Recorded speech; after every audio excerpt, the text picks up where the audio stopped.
Presenting youth education application. અહીં તમને ધોરણ 1 થી 12 ના સ્પર્ધાત્મક પરીક્ષાના ગુજરાતી તથા ઇંગ્લિશ મીડિયમ માટેના તમામ પાઠ્યપુસ્તકની PDF ફાઇલ તથા વિડિયો લેક્ચર તેમજ અહીં તમે દરેક વિષયની બ્લુ પ્રિન્ટ પ્રમાણે પરીક્ષાના પેપર તથા સોલ્યુશન મેળવી શકો છો અને વિષય અનુસાર મટીરીયલ પણ તૈયાર કરી શકો છો, એ પણ તદ્દન ફ્રી. તો અત્યારે જ આ એપ્લિકેશન ડાઉનલોડ કરો અને લિંક ડિસ્ક્રિપ્શનમાં આપેલ છે. નમસ્કાર વિદ્યાર્થી મિત્રો, હું છું ડીએ પંપાણિયા અને આપ આ ચેનલ ઉપર નિહાળી રહ્યા છો વિષય ભૂગોળ પ્રકરણ નંબર 5 અને એ પ્રકરણનું નામ છે ભૂમિખંડો અને મહાસાગરો. મિત્રો, 4 ચેપ્ટરની અંદર આપણે પૃથ્વીનો ઉદ્ભવ કઈ રીતે થયો, પૃથ્વી ઉપર જ્વાળામુખી પ્રસ્ફોટન કઈ રીતે થાય, ભૂકંપ કઈ રીતે આવતા હશે, આ અંગેની ચર્ચાઓ જુદા જુદા ચેપ્ટરોની અંદર આપણે મેળવી.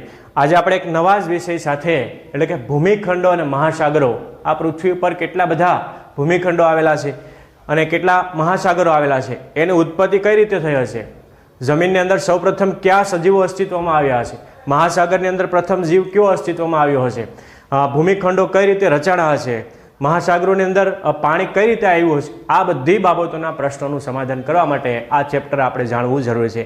તો આવો આ પ્રકરણને આપણે ચર્ચાઓ કરીએ.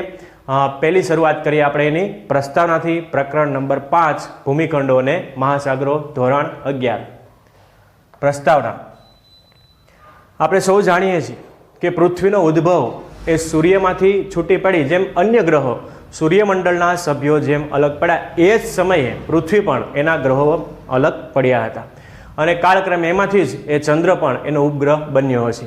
આવું જે પહેલા ચેપ્ટરની અંદર આપણે જોઈ ગયા સૂર્યમંડળ એ અંગેની અને સભ્યો વિશેની માહિતી આપણે મેળવી ગયા કે જેના 8 સભ્યો છે એ કાળક્રમે એમાં ભરતીવાદની વાત કરી, નિહારિકાવાદની વાત, વાયુવાદળ સિદ્ધાંતની વાત કરી.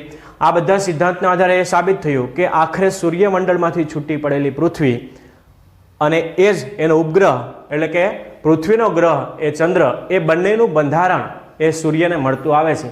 તો એની અંદર કાળક્રમે પૃથ્વી સૂર્યમાંથી છૂટી પડી ત્યારે સૌપ્રથમ તો આપણે જોઈએ તો કેટલા બધા ગ્રહો અને ઉપગ્રહો વિશેની વાત કરી તો આપણે જોયું કે બધા જ ગ્રહો એ પોતપોતાનું સ્થાન એ સૂર્યની આસપાસની પ્રદક્ષિણા કરવા લાગ્યા. તો પૃથ્વી પણ એ સમયાંતરે એક ધગધગતો આગનો ગોળો અને કાળક્રમે એમાંથી એ પદાર્થો પ્રથમ સ્તર જે છે ઠરી ગયું હશે અને આખરે એમાંથી એ કઈ રીતે મહાસાગરો બન્યા, કઈ રીતે ભૂમિખંડો રચાણા, પ્રથમ શ્રેણીના એના 3 વિભાગની અંદર એને વર્ગીકૃત કર્યા છે. 3 શ્રેણી વિશે આપણે ચર્ચા કરીશું. પ્રથમ શ્રેણીના ભૂમિ સ્વરૂપો કોને કહેવાય, દ્વિતીય શ્રેણીના ભૂમિ સ્વરૂપો કોને કહેવાય અને તૃતીય શ્રેણીના ભૂમિ સ્વરૂપો કોને કહેવાય, એ અંગે આપણે આની અંદર આપણે ચર્ચા કરીશું. તો આવો આપણે પહેલી વાત કરીએ. જે ભૂમિ સ્વરૂપો રચાણા છે એનો પહેલો વિભાગ પ્રથમ શ્રેણીના ભૂમિ સ્વરૂપો.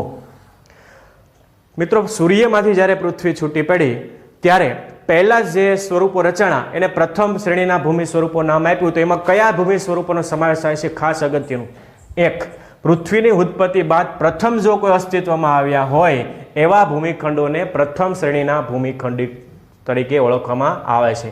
અને એમાં ભૂમિખંડો અને મહાસાગરો, આ 2 વસ્તુનો સમાવેશ થાય છે. ભૂમિખંડો અને મહાસાગરો, આ યાદ રાખજો ખાસ. આ પ્રથમ શ્રેણીના ભૂમિ સ્વરૂપો છે. કઈ રીતે આની રચના થઈ હશે તો એના વિશે ઘણા બધા વ્યક્તિઓ સિદ્ધાંતો આપ્યા છે કે ભૂમિખંડો રચાવા પાછળના કેટલાક કારણો હતા. કે પૃથ્વી જ્યારે એક ચીકુ તમે ઘરે લઈ આવો અને ચીકુ 8-10 દિવસ રહી જાય તમારા ઘરે, પછી એ ચીકુની હાલત શું થાય આપણે જાણીએ છીએ કે એ ખડબસડું થઈ જાય. તો પૃથ્વી જ્યારે સૂર્યમંડળમાંથી છૂટી પડી પછી હજારો વર્ષો પછી એ આખે પ્રથમ જે સ્તર છે જેનું ભૂકવચ એ ઠરી ગયું અને એમાંથી જે પહેલા વહેલા અસ્તિત્વમાં આવ્યા ભૂમિખંડો રચાણા. અને ભૂમિખંડોને કારણે આપણે જોઈએ તો આપણે એમાંથી ખાસ એવા ભૂમિ સ્વરૂપો અસ્તિત્વમાં આવ્યા કે જે આખરે જે ખાડા પડી ગયેલા ભાગ હતા, ટેકરાવાળા વિસ્તારો છે, ભૂમિખંડો બન્યા અને ખાડા પડી ગયેલો ભાગ છે એ મહાસાગરો તરીકે બન્યા. તો આ પ્રથમ શ્રેણીના ભૂમિ સ્વરૂપો તરીકે એને ઓળખવામાં આવે છે. જે ભાગ ઉચકાઈ ગયેલો એ ભૂમિખંડો બન્યા અને જે ભાગ નીચે એટલે કે ખાડા પડી ગયા મોટા એને આપણે મહાસાગરો. આવા સિદ્ધાંતો સાથે આપણે સરખાઈ આ પ્રથમ શ્રેણીના ભૂમિ સ્વરૂપોની વાત થઈ. ઓકે, હવે આગળ એના પછી જે ભૂમિખંડો અને મહાસાગરો રચાણા પછીની જે પરિસ્થિતિ શું થઈ તો એને દ્વિતીય શ્રેણીની અંદર મૂકવામાં આવે છે. એને કહેવાય છે દ્વિતીય શ્રેણીના ભૂમિ સ્વરૂપો, એટલે કે બીજા નંબરના ભૂમિ સ્વરૂપો એટલે અથવા ભૂમિખંડો એવા શબ્દથી તેને ઓળખવામાં આવે.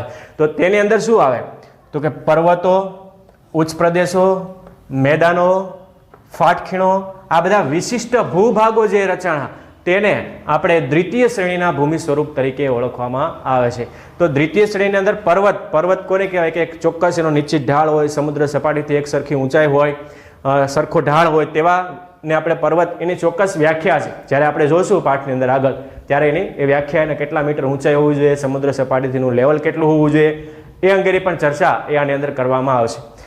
બીજી વાત છે ઉચ્ચ પ્રદેશ. એના પછીનું જે એક રચાણો પર્વત પછી ઉચ્ચ પ્રદેશ, એના પછી મેદાનો. મેદાન કોને કહેવાય? મેદાનની પણ ચોક્કસ એ સમુદ્ર સપાટી. ટૂંકમાં આ બધાનું લેવલ વિદ્યાર્થીઓ સમુદ્ર સપાટી પરથી લેવામાં આવે છે. સમુદ્ર સપાટીથી નિશ્ચિત ઊંચાઈ, ઢોળાવ, એક સરખો ઢાળ વગેરેને પર્વતો, મેદાનો, ઉચ્ચ પ્રદેશ એવા નામ આપવામાં આવે છે. અને ફાટખીણો, જે કોઈ બે પહાડો હોય અથવા એની વચ્ચેની જે ખીણ હોય તેને આપણે ફાટખીણ શબ્દ તરીકે ઓળખવામાં આવે છે.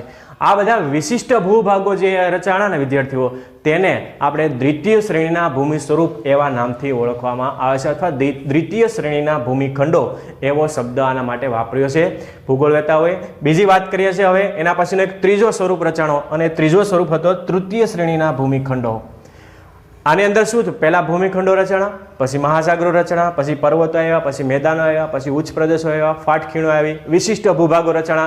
અને ત્રીજી અવસ્થાની અંદર શું આવ્યું તો કે ત્રીજી અવસ્થાની અંદર બાહ્ય બળો. બાહ્ય બળો એટલે શું કે અન્ય બળોની અસરથી કારણે જે કોઈ પણ પરિસ્થિતિ નિર્માણ પામ્યું હોય ને જે કોઈ પરિસ્થિતિને કારણે કોઈ વસ્તુ બની હોય તેને આપણે તૃતીય શ્રેણીની અંદર એને મૂકવામાં આવ્યા છે. એટલે બાહ્ય બળોની અસર. તો બાહ્ય બળોની અસર શું કે નદીને કારણે ઘસારણ થાય, જમીનની અંદર એક નિશ્ચિત ઢાળ અને એક વહેણ એ બને છે, આ બાહ્ય બળ થયું.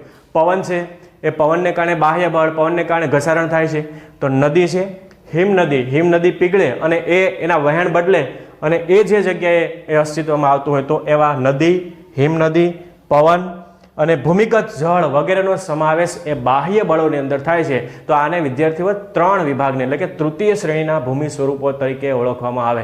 હવે તમને સ્પષ્ટ સમજાયું હશે કે પૃથ્વી સૂર્યમાંથી છૂટી પડી ગઈ તો સૌપ્રથમ ડાયરેક્ટ કોઈ પવન ને નદીઓ, હિમનદીઓ કોઈ અસ્તિત્વમાં આવ્યા નહોતા, પણ કાળક્રમે આ બધી પરિસ્થિતિ નિર્માણ થઈ અને ધીમે ધીમે એમાંથી પ્રથમ, દ્વિતીય, તૃતીય શ્રેણીના ભૂમિ સ્વરૂપોની આખી રચના થઈ. સૌપ્રથમ પહેલા ભૂમિખંડો બન્યા, પછી મહાસાગરો આવ્યા, આ મહાસાગરો પછી પર્વતો બન્યા, પછી એની ઉપર ઉચ્ચ પ્રદેશો આવ્યા, એના પછી મેદાનો આવ્યા, એના પછી બાહ્ય બળોની અસર થઈ, પછી નદી, પવન, હિમનદી વગેરે બાહ્ય બળો એ કાળક્રમે ધીમે ધીમે અસ્તિત્વમાં આવ્યા. ડાયરેક્ટ પૃથ્વી છૂટી પડી અને સીધો અને પછી જીવયુગની શરૂઆત તો ચાર્લ્સ ડાર્વિને જે વાત કરી છે એ પછીથી વર્ષો પછી એની અંદરથી અલગ અલગ પ્રકારના સજીવો અસ્તિત્વમાં આવ્યા. જે આપણે અગાઉના ચેપ્ટરની અંદર વાત કરી ગયા. કોઈ ડાયરેક્ટ પૃથ્વી સૂર્યમાંથી છૂટી પડી અને માનવી સીધા પૃથ્વી ઉપર લેવાના નહીં. આ પૃથ્વીરૂપી વાતાવરણ જે સજીવરૂપી જે વાતાવરણ તૈયાર થતા મિત્રો હજારો અને કરોડો વર્ષોનો સમય એની અંદર લાગ્યો છે. એટલે આ રીતે આ પ્રથમ, દ્વિતીય અને તૃતીય શ્રેણીના ભૂમિ સ્વરૂપોની રચના થઈ અને એ આ ભૂમિખંડો અને મહાસાગરોના પાઠની અંદર આપણે અહીંયા ચર્ચા કરી. ઓકે, તો હવે તમને ખ્યાલ આવી ગયો હશે કે પૃથ્વી છૂટી પડ્યા પછી આ અલગ અલગ પ્રકારની પરિસ્થિતિનું નિર્માણ થયું હશે. આટલી વાત વિદ્યાર્થીઓ રાખીએ છીએ. ફરી પાછા બીજા વિભાગની અંદર મળશું ત્યારે નવા મુદ્દા સાથે ચર્ચા કરીશું. આભાર, ધન્યવાદ.